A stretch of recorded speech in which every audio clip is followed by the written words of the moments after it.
கர்த்தருடைய பரிசுநாமத்துக்கு ஸ்தோத்திரம். நம்ம நெறைய கிறிஸ்தவர்கள் எப்பொழுதுமே ஒரு பயத்தோடயே வாழ்ந்து கொண்டிருப்பாங்க. இல்ல அவங்க முகத்துல பார்த்தீங்கன்னா, ஒரு சந்தோஷம் இருக்காது, சமாதானம் இருக்காது. எப்பொழுதுமே எதையாவது குறித்து அவங்க யோசிச்சு கொண்டே இருப்பாங்க. அவங்களுக்கு தேவையானது எல்லாமே இருக்கும். ஆனாலும் ஒரு பயம் எப்பொழுதும் இருந்து கொண்டே இருக்கும். அது என்ன பயம்னு நீங்க பார்த்தீங்கன்னா, தங்களுடைய எதிர்காலத்திற்கான ஒரு பயம். நான் எதிர்காலத்துல எப்படி இருக்க போறேன்? என்னோட வேலை எப்படி இருக்குமோ? என் பிள்ளைகளோட படிப்பு எப்படி இருக்குமோ? என் பிள்ளைகளோட எதிர்காலம் எப்படி இருக்குமோ? அப்படின்னு சொல்லி எப்பொழுதுமே நம்ம எதிர்காலத்தை குறித்து திங்க் பண்ணிட்டு, அது எப்படியோ முடியுமோ என்று நம்ம மனசுல போட்டு ஒருவித பயம், கலக்கம் இருந்து கொண்டே இருக்கும். இதுக்கு முக்கியமான காரணம் 2. ஒண்ணு சாத்தான் என்ன பண்றான்னா, இந்த அவிசுவாசமான விதைய போடுகிறான். அதாவது சர்வ வல்லமையுள்ள தேவனை நம்ம ஆராதிக்கிறோம். அவர் நமக்கு தகப்பனா இருக்கார். அப்படிப்பட்ட தேவனை நம்ம ஆராதிக்கிறவர்களா இருந்தாலும், சாத்தான் என்ன சொல்லுவான்? கடவுள் உங்களலாம் பார்த்துக்க மாட்டாரு. உன்னோட எதிர்காலத்தெல்லாம் அவர் கையில கிடையாது. அவரு ஏதோ வசனம் குடுத்துருக்காரு. ஆனா அதெல்லாம் நடக்காது. அது உனக்கு நடக்காது.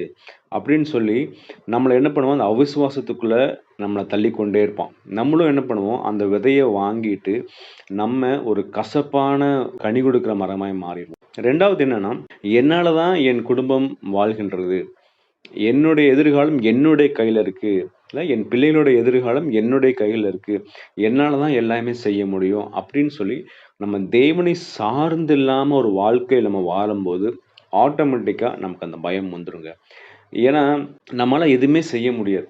இந்த உலகத்துல நம்ம எதுவுமே செய்ய முடியாது. ஏன்னா கடவுள் அழகா சொல்லியிருக்கார்ல, "என் வார்த்தை உங்களிலும், நீங்கள் என்னிலும் நிலைத்திராவிட்டால் நீங்கள் கனி கொடுக்க முடியாது."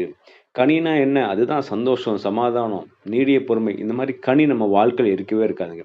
ஸோ நம்ம என்ன பண்ணணும்? தேவனில நிலைத்திருக்கணும். எப்பொழுதுமே நம்ம என்ன பண்ணணும்? தேவனை சார்ந்திருக்கிற வாழ்க்கை வாழணும்.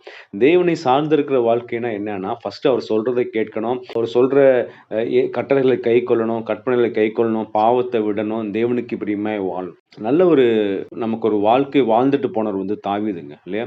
அவரு ராஜா ஆகுறதுக்கு முன்னாடி பார்த்தீங்கன்னா, காடு மேடெல்லாம் சுத்துறாரு. அவர்கள் எதிரிகள் தொரத்துறாங்க. சவுல் தொரத்துறாரு. எப்படியாவது கொன்று போடணும்னு நினைக்கிறார். ஆனாலும் எந்த நேரத்திலுமே நீங்க பாருங்களேன், தாவீது தன் மேல அந்த நம்பிக்கை வைத்துக் கொள்ளவே மாட்டார். இல்ல என்னால நான் ஒரு மதில தாண்டுவேன். நான் அந்த எதிரிகளை கொன்று போடுவேன் அப்படின்னு என்னைக்குமே அவர் சொல்லவே மாட்டார். எப்பவுமே என்ன சொல்லுவார்னா, கர்த்தர் என் வெளிச்சம், என் ரட்சிப்புமானவர். நான் அந்த வசனத்தை வாசிக்கிறேனே. சங்கீதம் 27:1. கர்த்தர் என் வெளிச்சமும் என் ரட்சிப்புமானவர், யாருக்கு பயப்படுவேன்?